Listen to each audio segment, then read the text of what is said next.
Next slide. This is 6 months after I started the drugs.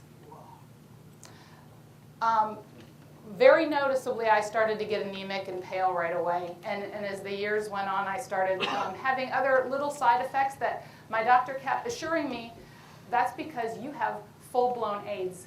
He said it's HIV disease. And they never once told me that any of the things I was experiencing could possibly be coming from the drugs. I had full-blown AIDS, even though I was not sick with any opportunistic infection. So I took the drugs, and I spoke with the local speakers bureau, to all the colleges and the high schools and the juvenile detention centers, and I parroted out every single thing they ever told me to without question. Next slide, please. That was me after 4 years on AZT, 3TC, and Crixivan.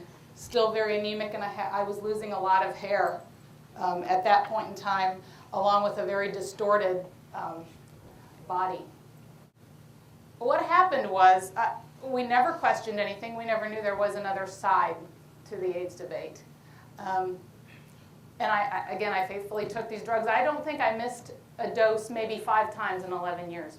After about 4 or 5 years into it, my doctor wanted to stop the Crixivan. He said it's doing damage to your liver. So we stopped that, and they put me on Sestiva, along with the AZT and the 3TC. And I took the Sestiva up until April of 2007.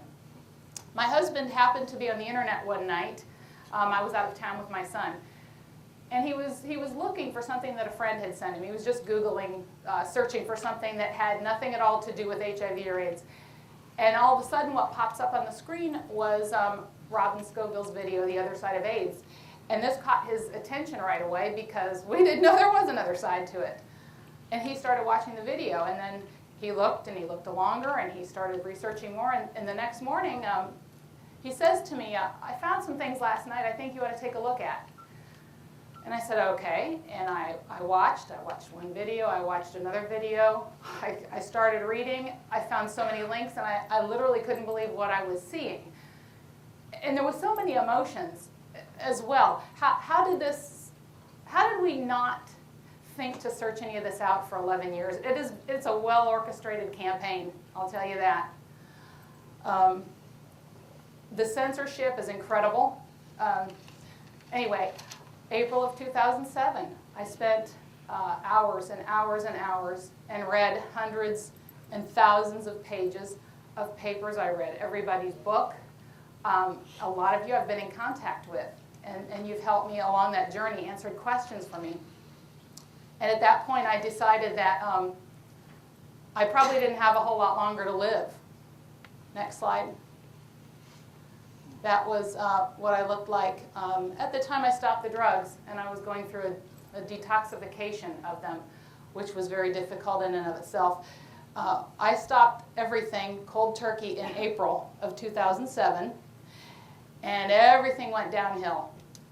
I felt good for about 1 week, and then it seemed like everything was shutting down. I no longer could eat. I was having a hard time even drinking. I couldn't walk. Everything on me hurt. I couldn't sleep. And it was kind of like Groundhog Day. I would get up every day and sit on the couch and stare out the window. And every day was the same. And it just seemed like everything in my system was shutting down, and I didn't know why. And we didn't know what was happening. But I worked through that. We had a lot of support at the time.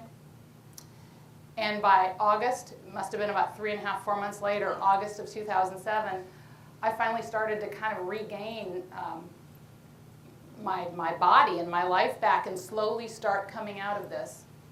I went back to my doctor, my HIV doctor. He did not know what I had done at the time. So now I've been off the drugs about 4 months. I go back in, and how they did that was they would always draw my blood a week ahead of time, and then I would go back in for a visit with him. So I did this, and in my mind it was kind of a one last time thing. I'd always had a good relationship with him and his nurse, and I thought I'm going to go in and tell them what I've done, and thinking they were going to support me in my decision. My nurse calls me on the phone, and she's in a panic, and she says, "Karri, I think there's something wrong with your blood work. Are you coming in to see the doctor?" And I said, "Yeah." she says, well, either the lab has made a mistake or have you quit your drugs? And I was the model patient. And I said, well, you know, Nancy, actually I did. I stopped my drugs about 4 months ago. She says, well, your T-cell count is now down to 97. Thank you. And it had never been very high. 11 years on the drugs, it was never much higher than 200, 250. But now it was 97. And the viral load was up to 135,000. That had been undetectable for 11 years. So all of a sudden, things were out of whack. And she said, okay, we'll see you when you come in. I go in a week later, and he's angry. And he walks in the room, and he sits down in the chair, and he crosses his arms, and he glares at me. And I said, this is what I've chosen to do. And I said, and I had brought some folders and things with me. And I said, did you know any of this information existed? I said, were you aware of any of the controversy around this? And he kicked back in that chair, and he looked at me, and he said, nope. And I said, well, would you like to see any of this? Do you want me to tell you why I've chosen to do this? And he said, nope. And then he looked at me and he said, you have done a very stupid thing and you'll be dead very soon. So, since then, I said, that's funny because I'm feeling pretty good right now. That was my response to him.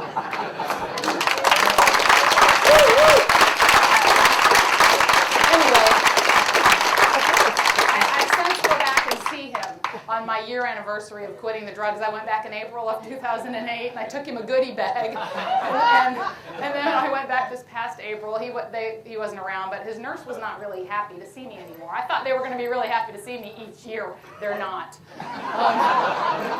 What are you going to do? So anyway, I've now been off the drugs for 2.5 years. I feel like I've completely regained my health. Next slide, please. The next couple of pictures are all from this past year. You know what? What I want to know is who's in denial, because I'm highly offended by that word, especially when you see what I went through and what I look like. Next slide, please. And how I feel now. So to be called a denialist is so dangerous. Yeah, that's another word they call me, dangerous. My husband and I, our ways of activism are doing Rethinking AIDS booths at some of our local fairs and festivals, Earth Day Festival and things. And we put our bands up. Educate. And we get a lot of people come through the tent, and we did this a couple weeks ago, was our last one. We had 100 people or so through the tent. Everybody was fantastic, except for one gal, young gal. She comes in and she said, oh, I'm an HIV tester. And I said, I'm sorry to hear that. And she looked at me, and then she started looking around. I think she thought we were like a mainstream ape. And so we got into it a little bit, and there's a crowd that's forming, and they're all listening, and she's getting angrier and angrier. And she's asking questions, and I'm saying, do you tell, you know, when you give these people these tests, do you tell them all these 70 conditions that will cause a positive test? Do you say this? Do you say that? And she didn't have any answers for anything. But what she finally said to me before she walked out of the tent in exasperation is, you know what? She said, this hibernates for 40 to 50 years, and it's eventually going to get you. So I will be so proud to die of AIDS at 93. And then she said, you're dangerous, and she walked out. There's a whole lot of people more dangerous than I am, but they're not pleased that I'm speaking out about this. And not only am I not in denial, next slide please, but my husband and I were robbed of a normal, healthy life and a normal, healthy marriage. We did not have sex but maybe a handful of times in 11 years. And my children were robbed of a young and healthy mother. So I will not be quiet. I will not go quietly.